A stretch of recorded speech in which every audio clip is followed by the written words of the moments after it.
Hello everyone, and welcome to those who have clicked on the video.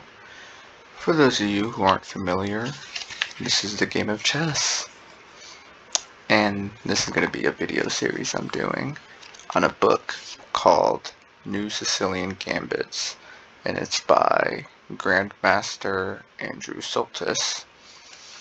Essentially, this book overviews a lot of Sicilian gambits, different positions and stuff. So there's 5 chapters to it, and it'll explore all sorts of different possibilities. And these chapters are pretty long too. There's like 116 pages, 17, 19. Let me get an exact count. One moment. There are 121 pages of all sorts of stuff you can learn. So I wasn't one who would buy a book, but I did anyways. So I figured we would get right into it. So, introduction. Why Gambit? If white gets to attack in the Sicilian defense anyway, why should he offer a pawn or two for the privilege? The answer is that black gets to counterattack in the Sicilian, and his counterplay is usually as good as white's. That, in fact, is what makes the Sicilian popular. There are plenty of familiar Sicilian gambits, but in the last 15 years a number of new ideas arising out of positional variations have been discovered and found to pick up the wallop. In this book, we'll examine a series of gambit variations beginning with otherwise quiet third moves, such as 3 c3 and 3 bishop b5, and its brother 3 bishop b5 check. So those are 3 different lines, and I think I have faced 2 of those lines in previous games. In each case, white will be striving to achieve the so-called perfect center of pawns at e4 and d4, and they put perfect in quotations, and e4 and d4 supported by another pawn at c3. Black can counter this by attacking e4 with knight f6, or by reinforcing control at d4 with e7, e5. So yeah, e7 to e5. Depending on black's setup, if white blithely goes ahead with d2 to d4, he may be offering his e-pawn with knight takes e4, or his d-pawn e takes d4 as a gambit. In return, he obtains a substantial gain in time in either pressure along the half-open e-file or knight takes e4 at d5 and d6 after ex d4. Another gambit idea we'll continue is b2 to b4 by white. This offers white's b-pawn for black's c-pawn, and after c takes b4, enables white to charge into the center with his d-pawn. The outstanding recent example of this gambit idea was the spectacular 11th game of the Fischer-Spassky rematch. So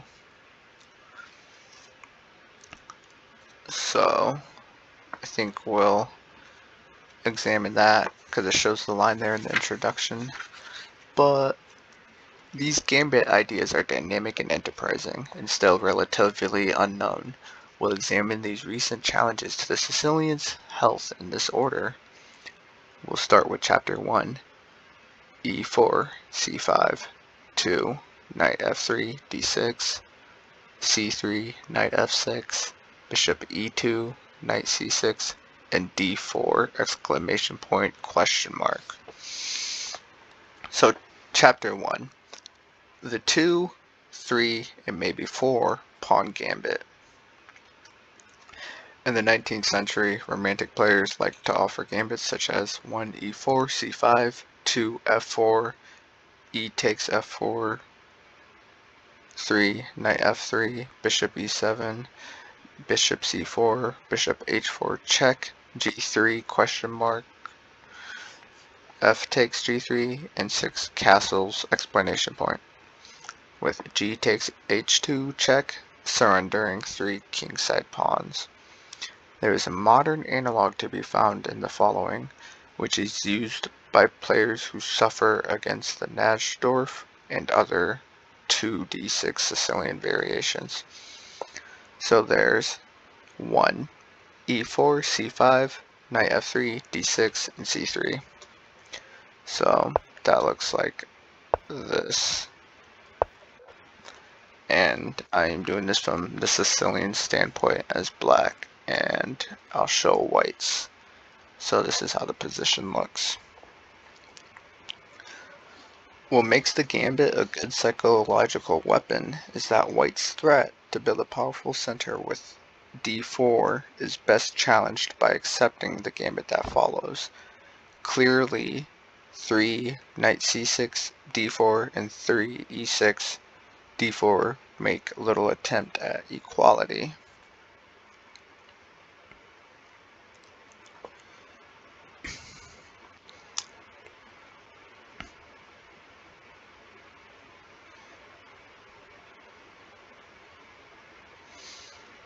So, what they're saying is knight c6 makes good attempts at this because they have 1, 2, and we have 1, 2. So what that basically means is, oh, we can't take, huh? Then why is that good?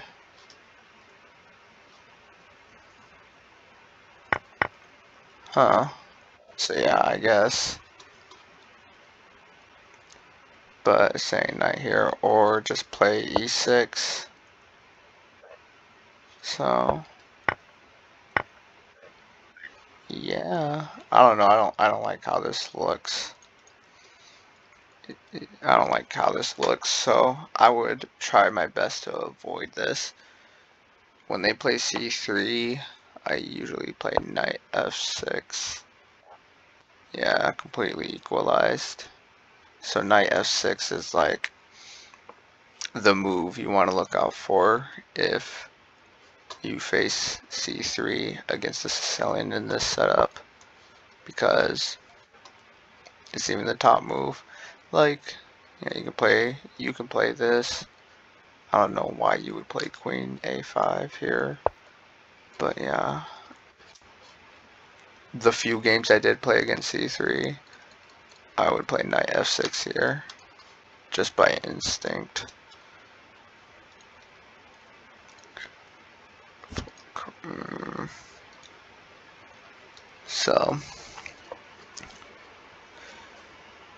So it actually talks about knight f6. So knight f6, this is what it says about knight f6. This move is endorsed by theory because it appears to prevent white from smoothly advancing his d-pawn.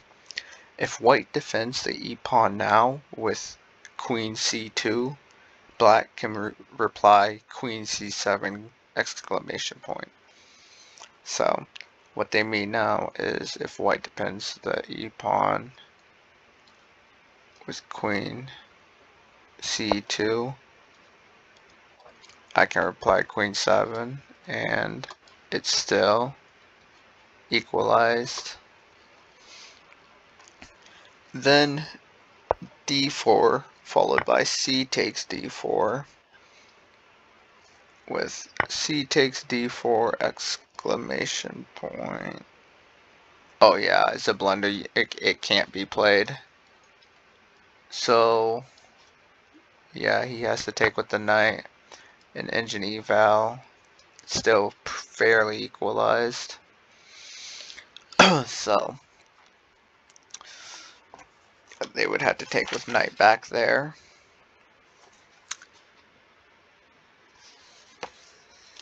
Let's look into the next continuation that the book talks about here. Besides queen c7 and c2 here, after knight f6, we have the silent move bishop e2. Since this is a relatively quiet continuation, there is a temptation for black to answer it with 4 g6 and then castles followed by bishop. Wait, what? Yeah, then bishop d7 after he castles, so we can castle and make plans for that. So this is how it'll look like. The position then takes on the character from Modern Defense. So yeah, I get what they're saying with that. You know, you started off as a Sicilian, but it's just Modern Defense. You would play g6 first right away, and it kind of transitions, I guess. So that makes sense. But we're still in our Sicilian course. Alright, so then they had the rook move. Rook e1, we castle. Bishop f1. Wait, what? Rook e1, castle. Bishop f1. Wow. Knight c6. Followed by h3. This is a quiet policy. This position, this is what it says about this position now. This is a quiet policy that offers white chances for a small edge in a Ruy Lopez-like middle game. And then it would continue on as e5, d3, followed by rook e8, bishop g5, making a pen, with h6, followed by bishop takes f6. And he said you don't take with the bishop, take with the queen. Then followed by knight a3 with queen to back to d8, followed by knight c4,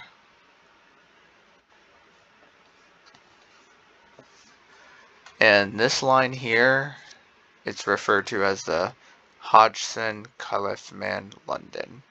See also illustrative game 1. So yeah, this is an interesting line here. I don't think I've ever had this position ever, but it has been played before, and it's the Hodgson here, and white ended up winning this game, even though black had the advantage here. Wow. I probably would have played b5 here. I don't know what he was smoking something when he played d5 here, because all he does is takes back, and you can't take, wait, yeah, you can take back. Yeah, you can take it back with the queen, but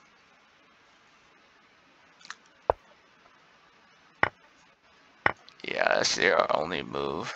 But like, you had a better advantage playing b5 here, because now the knight has to move, and you still don't want to play this here, because now the knight here defends it. So you got options. You can be a normie and push your pawn here like Engine says. Swing your rook here and try to push more and get the open file more. Or, you know, yeah, so you got options here. Let's say we played this, and what would white play here? It's actually very hard to tell what white would play here. What is Engine? Oh, an immediate pawn break. Wow. Because he'll be targeting here to try to fork. And it wants a5.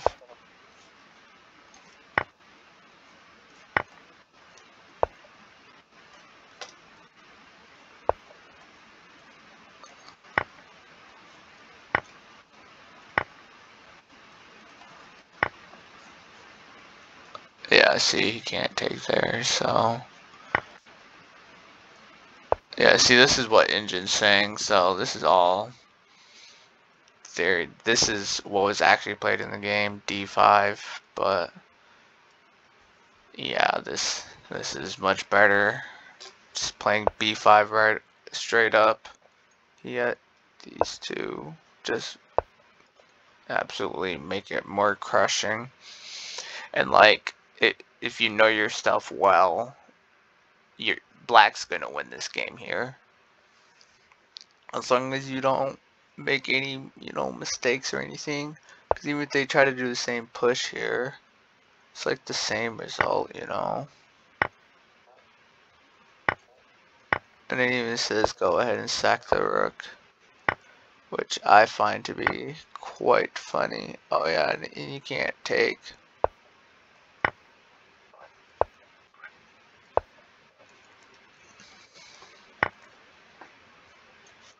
Yeah, and then it doesn't even like knight takes, because your bishop takes, and now you're hitting this. But yeah, then you'll have this. I like this. We'll have our bishops all completely on the open diagonal. I like it. I just like this for black way better than white. I know it's going based on where Engine says, but like we were exploring the book, it's just different possibilities, continuation. Because in the game d5 was played and he lost the game. And I would not have played d5 because just no. I already played d6. I'm not playing d5. I would rather keep it closed. So yeah, I just like this better for black objectively, and could even make swings and maneuvers with our queen. I don't know. Here, maybe even d7. Knight may try to go back over here to go back here.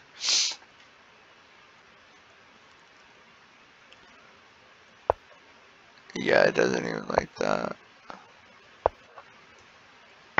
Yeah, because then it just wins more material. Okay, so yeah, like white has limited options, and it's going to be tougher for white to fight. We have two pawns here. He has one in the center, one pass to me r1, and ours has already technically moved one. So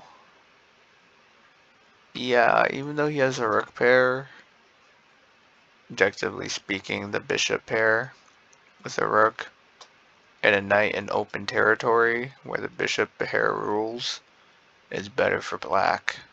I can totally see black winning this position here.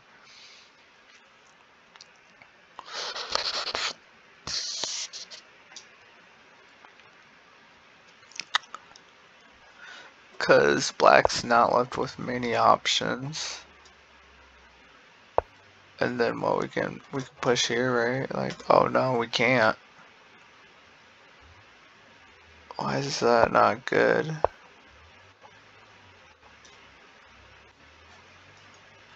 I see. Yeah. Okay, I see. So yeah, you can't push that pawn, but they just want you to take the last free pawn here. So now he doesn't even have, he probably would play his rook here just to double his rooks up. So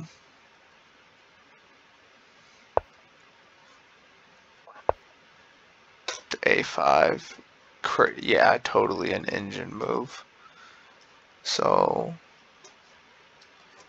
yeah, like even here, if white keeps trying to fight, like what are you gonna do realistically? That's the question here. What is white going to do? Because honestly, I don't see an answer. If we're being completely real here, I do not see an answer.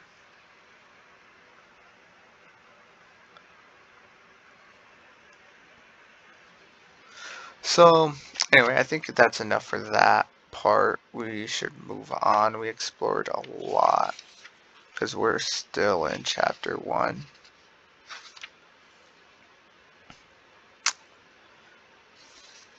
Yeah, we only read like the first few pages.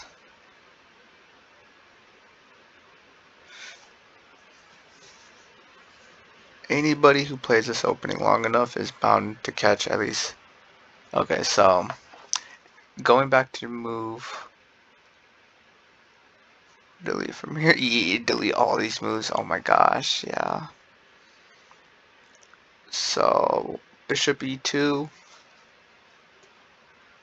The knight c6 idea, because bishop already moved here. So instead of having to move bishop e5 originally, bishop here, knight c6. So if he wants to go bishop e5, that's just a waste of tempo. Anybody who plays this opening long enough is bound to catch at least one opponent with 4. With with what? Oh yeah. This is a mistake. And the reason it's a mistake is, for black, nothing defends this pawn. It looks safe, take a free piece. Oh, fuck. Fuck. Look, you just lost a piece. So, yeah, you don't want to fall for that in this c3 line in the Sicilian. Never take that e4 pawn with the knight, because you will lose it. And white wins, because you're down a piece. They have more pieces. They're going to castle. And black's just going to have a really bad time down a piece. And I just would resign. Like, look, +4. I'm sorry. But black's not winning.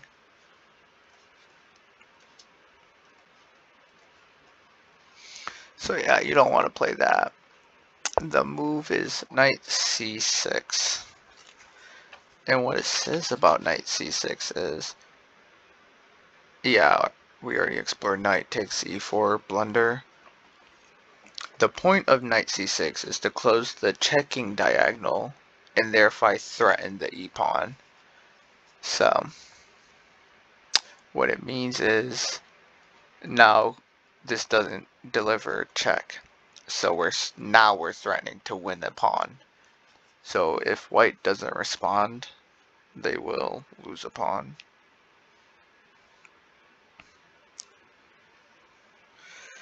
If white is allowed to play this with the impunity, he will have won with the battle of the opening. After all, getting a protected pawn to d4 is the goal of various Sicilian sub-variations, like the Alapin. In each case, black vigorously tries to stop white from achieving his ideal center. So that's what I look out for when I play the Sicilian, is I look what white's doing to try to take control of the center, because that's what they're trying to do. It's a battle for the center of the control. That's what the c-pawn flank is for when they push d4, is a battle for the center control. And that's what your pieces are doing. So,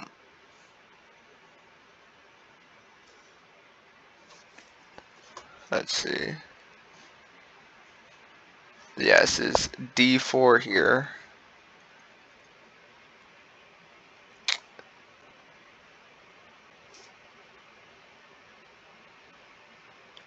It says if white is allowed to play d4, he wins the battle of the opening, but I don't think that's true. And it said black should when faced with d4. When black is faced with d4 here, black should, in fact, must make this exchange of pawns if he intends to grab the e-pawn. Clearly, knight takes e4 is a blunder, because it pushes d5, threatens a knight, and now white's going to win a knight because we'll have to move our knights if you want to save the knight. Oh my god, look at that. Crushing it. And it's just kind of tragic. You could even do this. And it's just tragic. So this is the best option actually, straight up. Dang. So yeah. It's just pretty humiliating if you get in a position like this as black and you allow him to take a free piece. So these different lines that I just played here, yeah, you want to watch out for.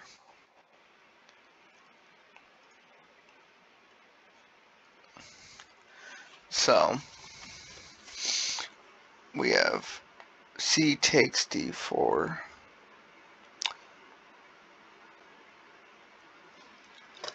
This is declining the gambit with moves such as 5 E6 do nothing to stop white's advantage in the center. And they say see illustrative game 2, so we'll take a look at that.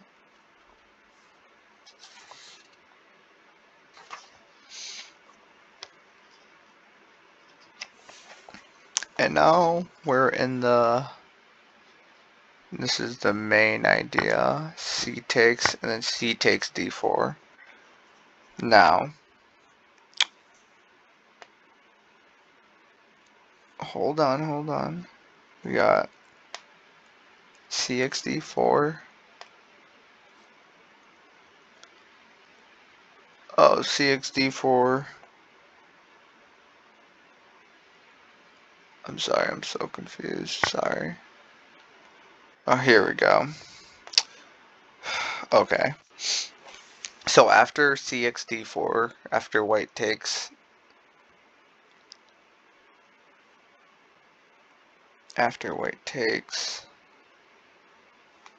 this is after white takes. Now this move is something white has to be careful about, because now we're allowing mass center control. So this is knight x takes e4. In some similar positions, black can successfully grab a piece of the center with d6, d5. Here, 6 d5 and 7 e5, knight e4, castles, leaves black with a problem of dealing with the c8 bishop. Let's see how that looks. So it's not this. So he has CX-D4. Wait a minute, what? So he had D5 here. D5,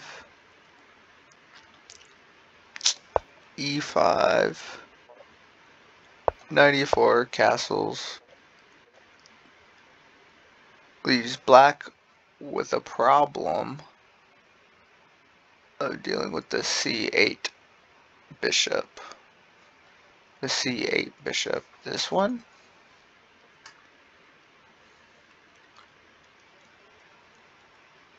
Yeah, like I can't really bring it here.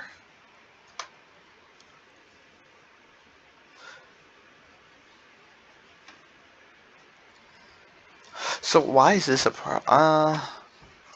It's a huge problem because, well, we can't take it. It's just useless. And now white's gonna slowly start bringing in his pieces. Maybe even push this.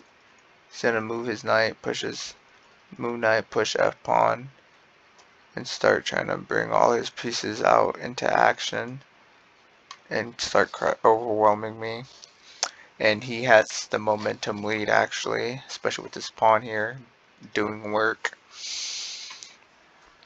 So I think this is going to be a good spot to leave off on. I'll make a note on my book that this is where we left off, so I know where to pick up on next time.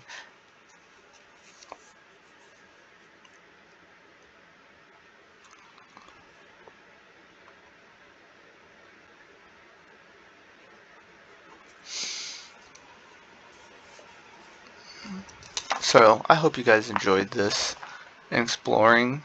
Feel free to try out these ideas, incorporate them into your own games. You know, step to improvement is just playing and trying to see what works and not, you know. But yeah, until then, that is part 1, and there are many more parts to go with the Sicilian Gambit book, so be on the lookout for them. We'll study the Sicilian more together. Until then, peace.